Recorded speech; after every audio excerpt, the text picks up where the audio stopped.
Bonjour à toutes et à tous, merci d'être très nombreux à me suivre sur ma chaîne YouTube Cheikh Dieng Officiel. J'essaie souvent de commenter l'actualité en donnant mon modeste point de vue par rapport à des événements qui se passent dans le monde.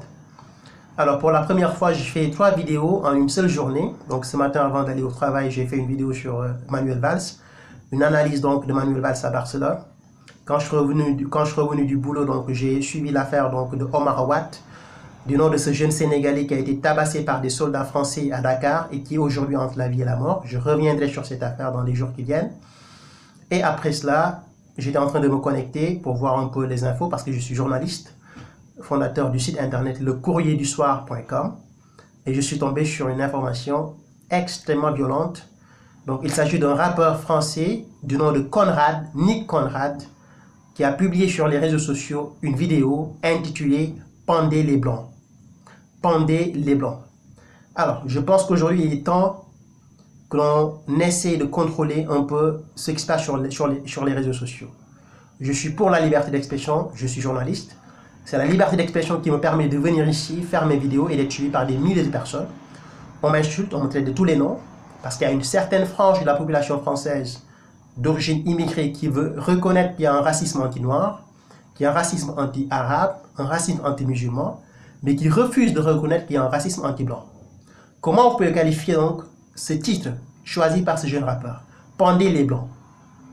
Comment on peut le qualifier? Ce n'est rien d'autre que du racisme et du racisme anti-blanc.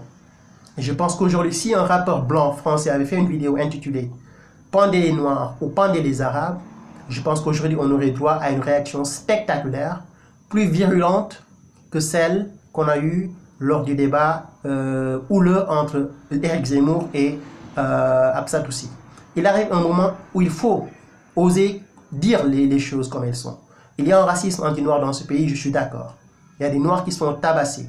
Il y a des Noirs qui se font insulter sur les réseaux sociaux parce qu'ils sont Noirs. Il y a des Arabes qui se font insulter sur les réseaux sociaux parce qu'ils sont Arabes.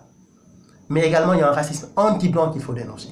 Quand je regarde les réseaux sociaux, quand je regarde des vidéos sur YouTube, et quand je regarde certains commentaires, je suis sidéré. Je suis même complètement... Je pense que je ne vis plus en France, quoi. Pour moi, je suis dans un autre pays, je suis dans un autre monde.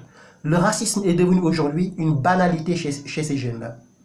On insulte les Noirs, on insulte les Arabes, on insulte les Blancs constamment, sans aucun problème et sans aucun motif valable. Et je pense qu'aujourd'hui, il arrive au moment, il faut vraiment que l'État français fasse son boulot. Ce que je dis d'abord, donc je condamne fermement le titre qui a été choisi par ce monsieur, donc qui a intitulé sa vidéo Pendez les Blancs. Pour moi, c'est du racisme c'est du racisme 100%. Donc c'est du racisme pur et dur. Il n'y a pas à justifier quoi que ce soit. Qu'on ne vienne pas nous bombarder de théories, non, en fait, blabla, non. On est dans le racisme, ok? Il aurait pu choisir un autre titre. Certainement, il le fait pour créer la polémique. Il le fait certainement pour qu'on parle de lui. Mais je pense qu'aujourd'hui, il est temps que l'État français et tous les gens qui contrôlent les réseaux sociaux, que ce soit en Afrique, au Sénégal, en France, partout dans le monde, qu'on puisse ne plus donner la parole à des cerveaux qui sont malades. Il y a des gens qui sont extrêmement malades. Et quand vous êtes une personnalité culturelle, artistique, vous êtes suivi par des milliers de personnes, je pense que vous avez l'obligation d'avoir un discours correct et responsable pour ne pas influencer les jeunes qui le suivent. Je suis certain que des jeunes qui le suivent sont aujourd'hui prêts à pendre des gens parce qu'ils ont entendu leur idole dire qu'il faut pendre des blancs.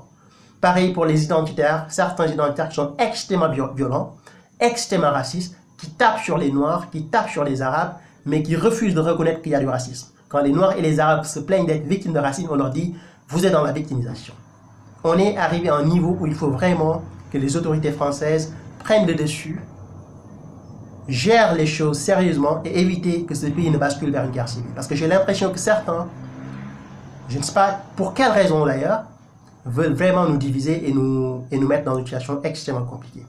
Je peux comprendre que quelqu'un ne se sente pas à l'aise, mais dans ce cas, qu'il retourne vers son pays d'origine. Mais quand on vit ensemble et on se respecte. On n'est pas obligé de s'aimer. Par contre, on est obligé de se respecter. Et je pense que le message de ce jeune homme qui a intitulé sa vidéo « Pendez les Blancs », je pense que c'est une vidéo qui doit être censurée et donc l'auteur sanctionné avec la dernière énergie pour éviter que cela ne soit suivi par d'autres jeunes et pour éviter également que cela ne soit à l'origine de tensions sociales et raciales dans ce pays. condamnation ferme et j'appelle les autorités à faire le travail pour éviter que cela ne se reproduise. Merci, à très bientôt. Au revoir.